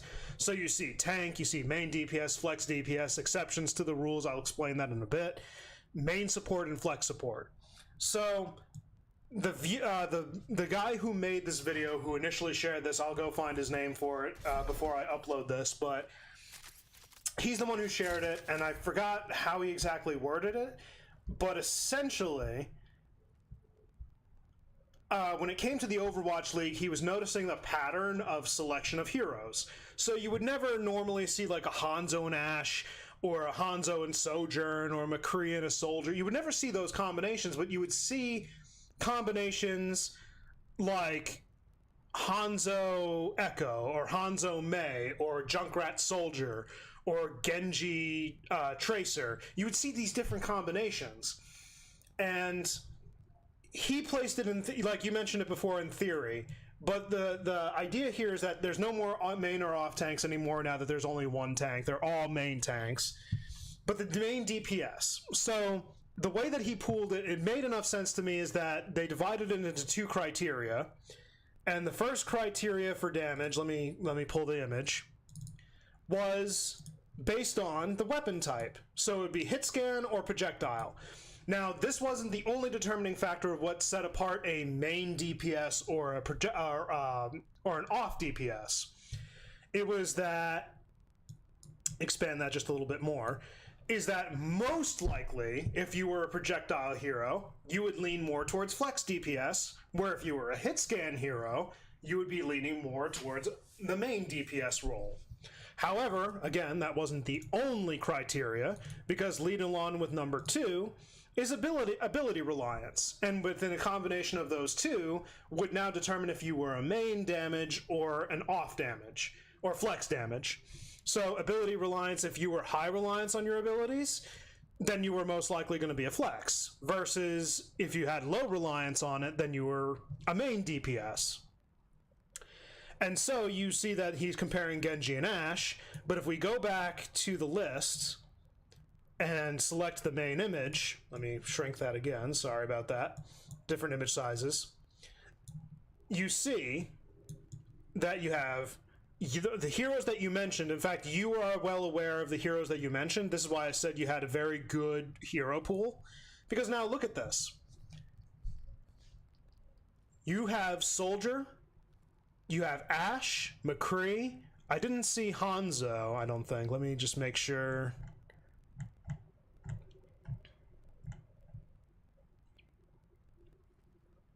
Yeah, I didn't see Hanzo. Hanzo would be a good one to have. He's always a good hero to kind of learn. But you have 4 out of the 5 on the list that you gave me. And then you want Genji, Sombra, Mei, and Junkrat. That's another 4 on the other list. So you have an 8 hero pool. And then you have Tracer and Bastion on that bottom list. So you now have a total of 10 heroes in your hero pool. And I don't really need to cover this too much more, so I'll just quickly trash this. But essentially the point, now I had to struggle to figure out my hero pool. But the question is, where does one start in determining their hero pool? And many different pros gave different answers, very different answers, excuse me. And I don't really have a solid answer that I would say is gospel, and I say gospel loosely, but essentially speaking, what differed on that list? What was the differentiating factor that made those heroes similar in one list versus the other? Ashe, Kree, Hanzo, Sojourn, and Soldier. All of them in unison have a heavy reliance on their weapon damage being the main thing. Soldier's got his Helix rockets, sure, but that's like an alternative fire, you could argue. What are his other two abilities? Sprint. Heal, self-sustain. Those don't do anything. Like, they don't do anything to be an offensive ability. Like, he's not ability reliant. He doesn't rely on those abilities other than for positioning and self-sustain and self-preservation, if you'll call it that. Then you have Mei. And heck, we can let's actually do Junkrat. He's a little bit better because Mei kind of works it a little bit fancy-wancy. I'll mention that. But Junkrat, yeah, his abilities deal high damage, but he's not overly reliant on just his primary fire. He displaces, and then two pieces with his mind. And then he keeps people put down with his Junkrat trap. I wouldn't say he's overly ability reliant, but he's definitely heavily ability reliant. And then take Bastion that they put at the hybrid. Yes, reliant on his weapons, and he's got good weapon damage, but his primary abilities are Sticky Grenade and Turret Form. So now you're aware of the theory. That's good. So that helps me in explaining a lot. So your hero pool, where to start with. You have 10 heroes on that hero pool. I'm going to tell you my current hero pool for just the damage roll, because I have two different hero pools, or three different, excuse me, one for each role. So that if I ever get caught off guard, I have heroes that I could play. But I'm more of a DPS player, so I try to stay within my role. So my main hero pool for the damage roll is going to be Soldier, Sojourn, McCree, Ashe, and Hanzo. And again, you would notice that it's very mirrored of the pool, but my alternative pool, if I can't play those heroes and I want to expand a little bit for versatility's sake, is going to be Mei, Reaper. I could technically do Bastion and Junkrat if I really needed to, alongside Pharah. I will not touch Genji and Echo for obvious reasons.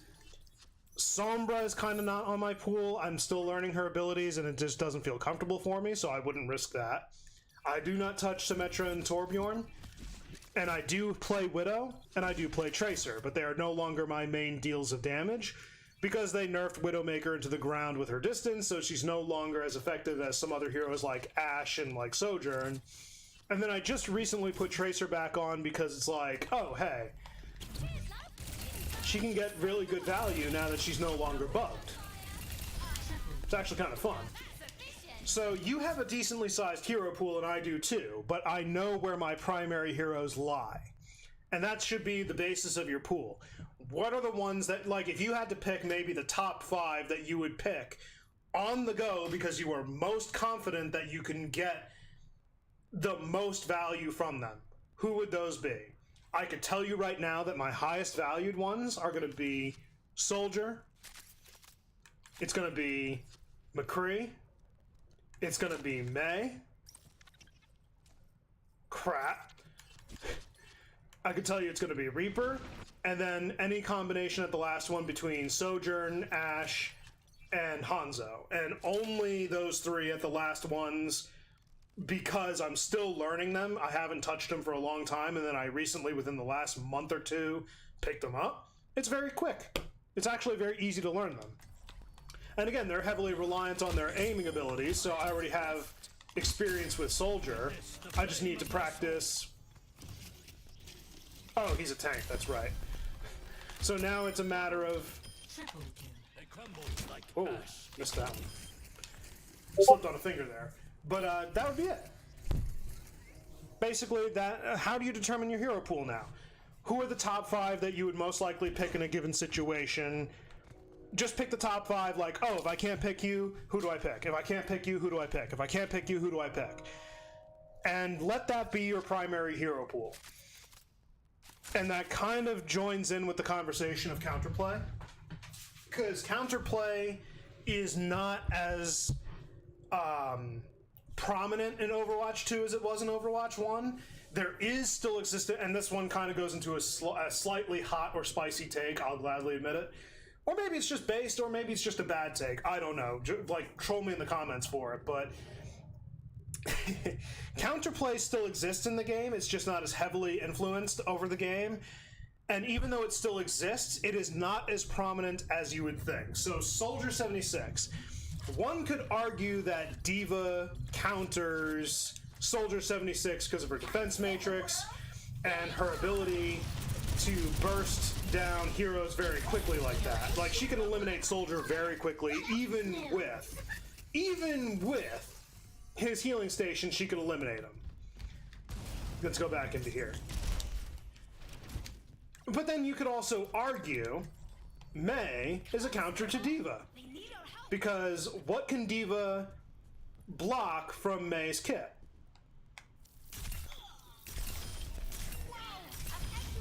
That. She can't block your primary fire. She can't defense matrix your wall. She can go over it, sure. But she has to displace and use up her ability to do it. What is she going to do with your ice block? Oh, she can't kill you and she's just self-damaging herself. And then again, she can't do anything. So now you just bounce back and forth hoping that she doesn't get you. Now, debatably, she could also take your ult, but if you well prioritize it, get the eliminations. So, arguably enough, Mei counterplays D.Va's kit very well. Is she a hard counter to D.Va? Not much anymore, no. But does she have a better kit than, say, Soldier running into D.Va? Absolutely. Because the majority of Soldier's kit is going to get absorbed. His sprint, he can't outrun D.Va. His healing station, he can't out-heal D.Va at her best. She can block his primary fire, and she can block his helix rockets. So at the end of the day, counterplay still exists, just not as prominently as you would think, because D.Va can still beat the Mei, and Soldier can still beat the D.Va. It's just that the kit naturally counteracts. So that's that right there. Let me read your comment. Sombra, Mei, Sojourn, Soldier, maybe Kree, Tracer sometimes, Junkrat or Bastion. I think something close to it. Yeah, pretty much, yeah. So, again, the idea is like, who are your top 5? Because realistically in a match, how many times are you going to swap to a selected hero? Keep the hero pool smaller than 5 is my recommendation, but if you do go over, those are just extra cherries on top of your sundae. So I wouldn't even worry about it. Just make sure that your actual sundae is consistent with heroes that you're willing to work on. And if it's still too much to have 5, lower your expectations, and by all means, don't overthink it. Just select 1 or 2. Who are your 2 favorite heroes if you had to limit them to 2? Maybe a third if you can stretch that and it doesn't overdo it for you. But yeah, that would be the recommendation on your hero pool. Didn't want to forget that. Right, so apart from that... Oh, excuse me. Why am I burping so much now? Is there anything... I also noticed my wife messaged me. What is she saying? No, she just sent a heart. I love my wife.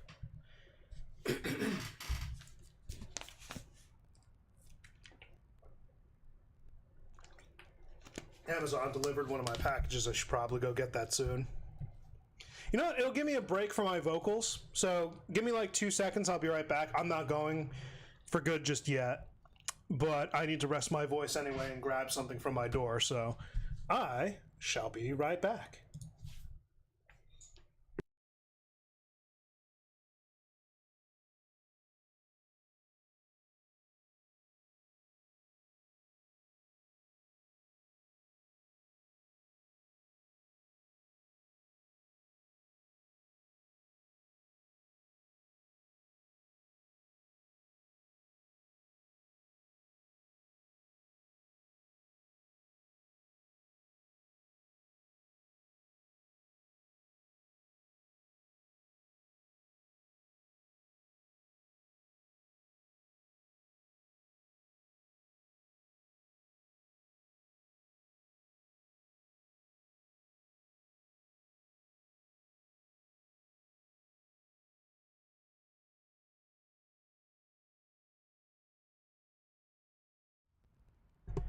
I have the cutest little shadow.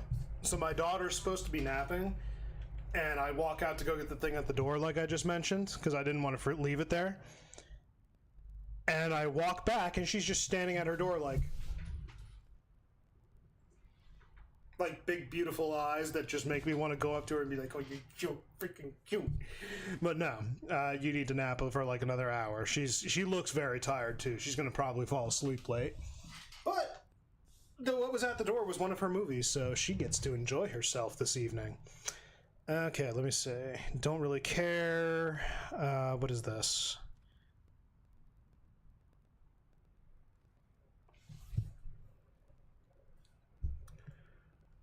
Okay. I don't think that's applicable to me, but yeah, sure. That had to do with my job. What is this? Putting Ow! Oh! Oh! That came out of nowhere. What the hell? Oh, that hurts. I'm going to be sitting for the rest of the night, too. That's fun. Ah, it felt weird. Sorry about that. Something just didn't even pop. It just came out of nowhere. A small shooting pain on above my knee. Ah, that hurt.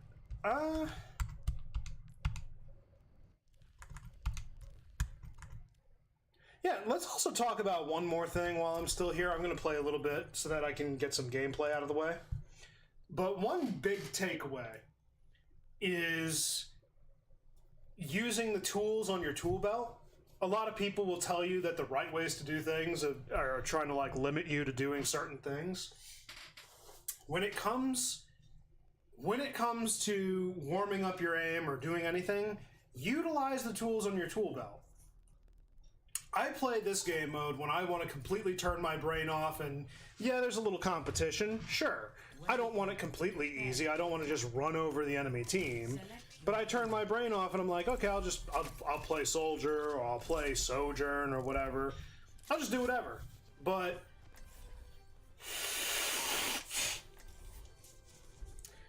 I know that this game mode can easily form bad habits and false expectations. Same thing with quick play. Everyone's like, oh, if you want to actually improve upon your game, you have to play competitive only. Quick play's got some bad gameplay habits and bad team play habits. I'm sorry. Are you looking for the right tools to improve when you do that, or are you just assuming that everybody's going to be taking the bad and not the good? Everybody assumes that you never take the good from anything. So it's kind of weird at the same time. But when I play on these things, sometimes I just shut my brain off completely and I don't think about a lot.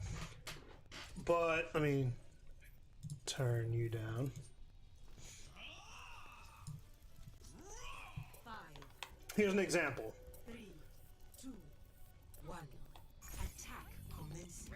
Don't utilize my ability at the entrance. Bad habit.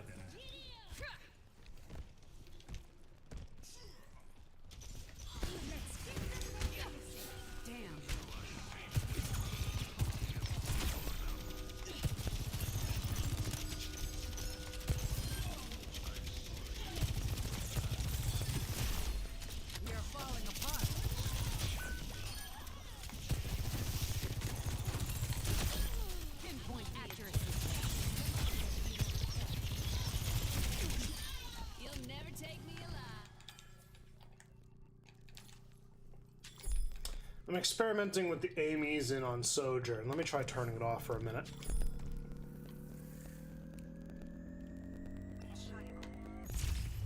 Objective A captured.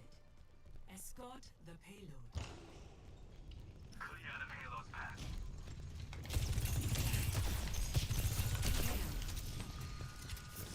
Disrupting.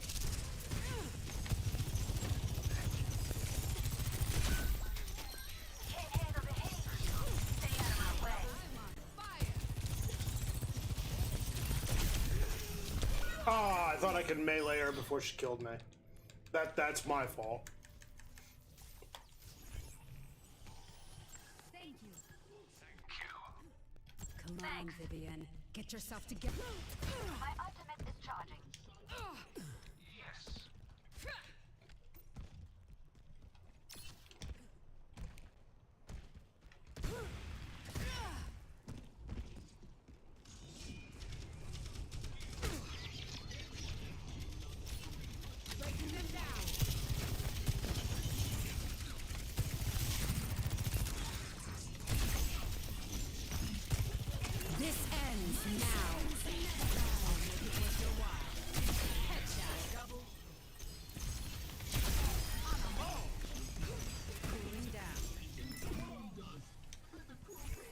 Where did they go? Let's get on with it. Anyway, advantageous positioning. It's not always the best of habits, but it's a way of just reminding myself, like, okay, now there's time between the team fight. What can I do to improve my chances of winning the next one? Always fun. Hello. The payload I'm on Threat neutralized. Powered and ready to fight.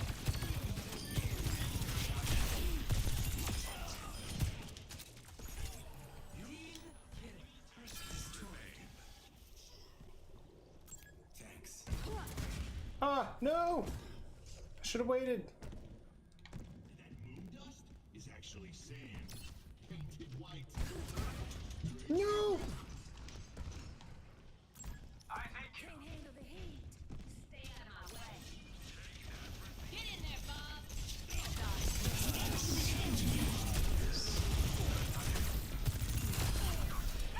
I'm on my game now.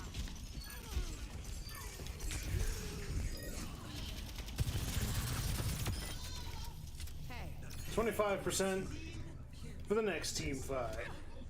Yeah, that was a little bit shot. nothing a quick repair won't fix. No! Get me up! The payload is approaching its destination. Victory. Yeah, ever since they made some kind of patch or buff, ever since they did a hotfix or something, the point has been a little bit confusing when the game ends. It's always like, oh, everything continues at a normal pace, but when the game finished, it would slow down a lot quicker before they made whatever change they did. This feels more confusing than it's usually done. Very weird to me.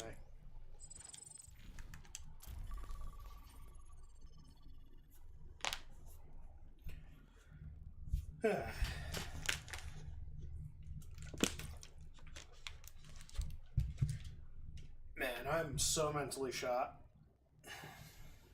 Traveling to And I got a nap too before I go to work this evening. Ooh, perfect opportunity to play a lottery. I carry my burdens alone.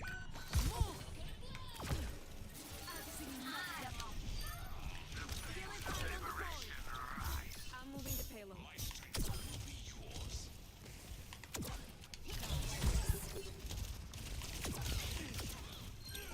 Cybernetic innovation at its finest.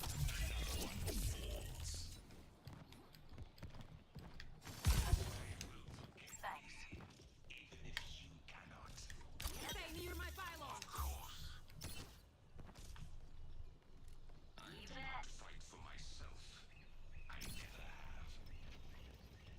Yes. Positioning healing pylon. Enemy over here.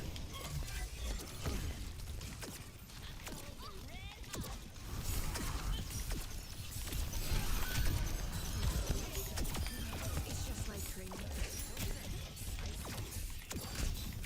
We are far healers moving. Let's go.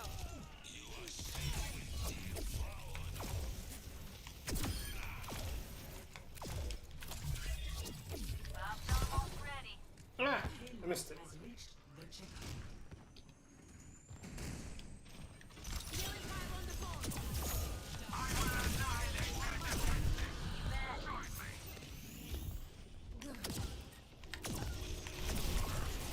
It's go time.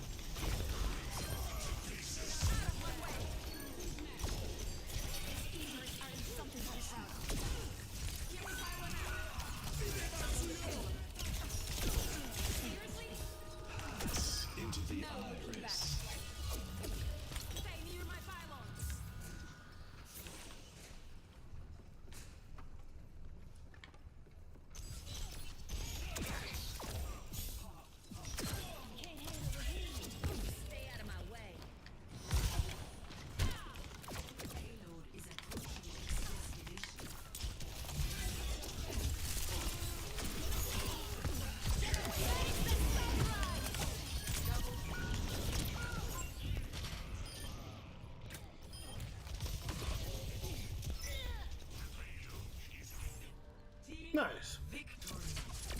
Yeah, Alari's not too terribly hard to play, thankfully. She's very much like Soldier, like a support soldier, with a slightly different kit. Play of the game.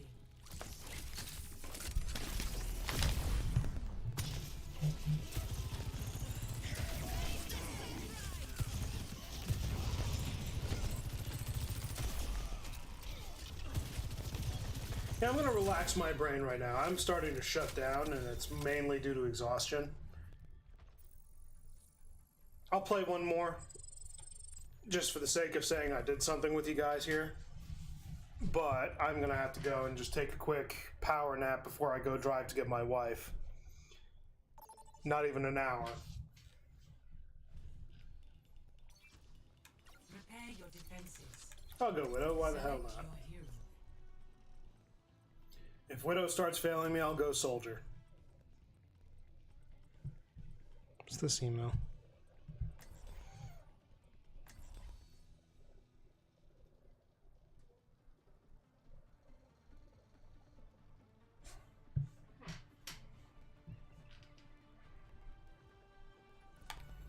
I aim to devastate. Hello there. Superior firepower's good, but superior brain power's better. Good pity. Hello there. Yeah. Hello. Just one more mission.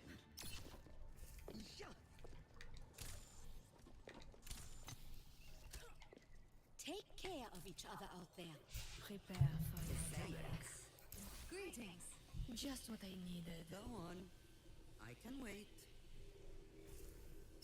Nano boost is charging. Here to help. 5, 4, 3, 2, 1. Attackers incoming. Stop the payload. Dead weights should be dead. Threat neutralized. Comme c'est aimable de ta part.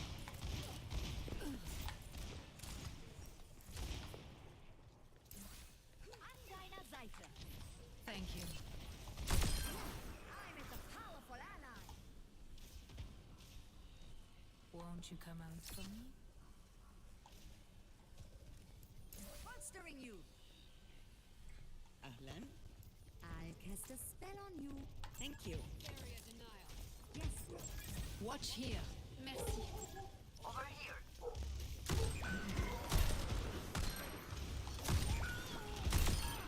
Stay alive. You should watch where you go. Cybernetic innovation at its finest. Dodge this. Much better. Over there.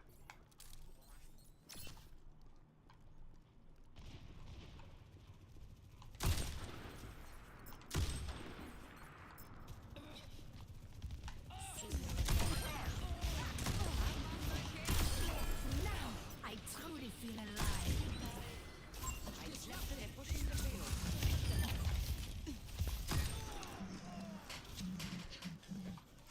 Ahlan. Hello. My ultimate is ready. Copy that. No one can hide from my sight. Cast a spell on you. Thank you. The spider is hungry. Enemy in sight.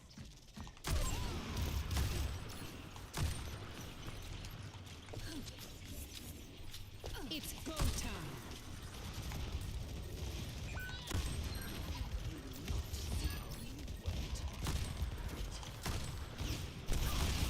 Stop the payload. Wow, I'm doing so bad.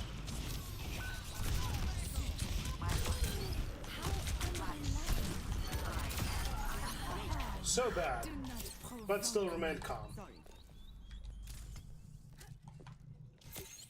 Yeah, Thanks. you're welcome. Passive ammo. Hello there. My ultimate is ready. Won't anyone play Allow. with me? Dodge this. La toile aux encercles. They're pushing the payload. Cut them off.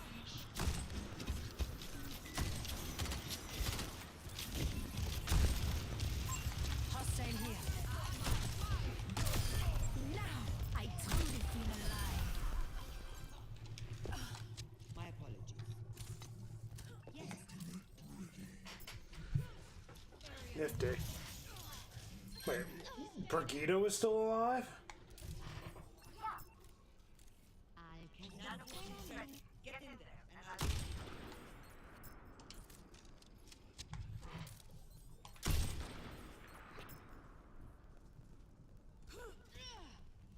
You can't. You're falling apart.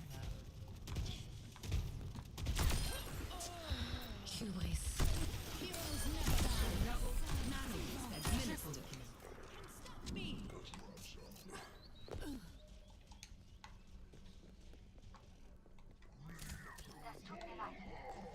Infrasight is ready. Healing fortified. No one can hide from my sight. 60 seconds. Time for the reckoning. I truly feel alive.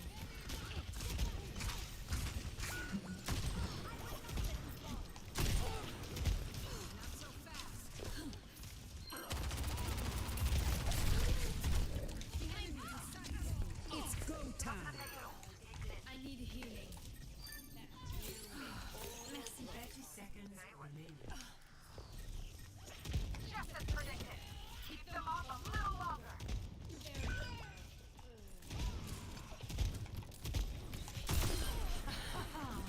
Do not provoke me.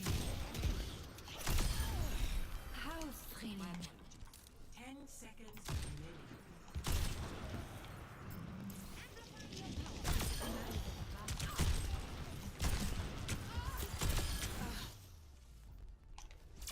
Victory. No. Couldn't get off the edge in time. Play of the Really? Is it what I think it was? You're falling apart. Nope. Heroes never die.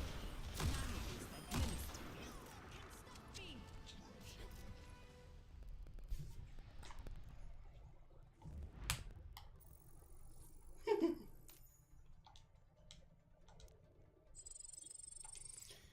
Alright, so I'm gonna go take a power nap before I have to inevitably go get my wife and go to work this evening. My God. How stupid do they think we are, honestly? Oh, just spend the Overwatch coins, which have equal value to the Overwatch credits. Only one problem. You're not giving us Overwatch coins, you're giving us credits. Credits don't buy shit. Sorry, but it's true. Anyway, I'm gone.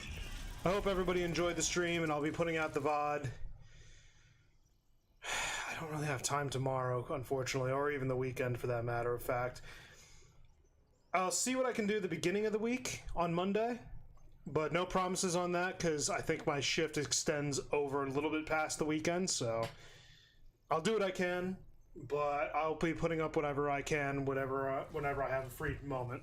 So everybody have a good day. Thank you for tuning in, and thank you once again to Leonardo over here for giving me his VOD to review. I very much appreciate the support, and I appreciate the material to work with, and I hope that I was able to help you in some way with your gameplay. So let me know how everything goes when you start doing your plays and start doing everything you do to improve, and I will be back to stream next week. Have a good night, everybody.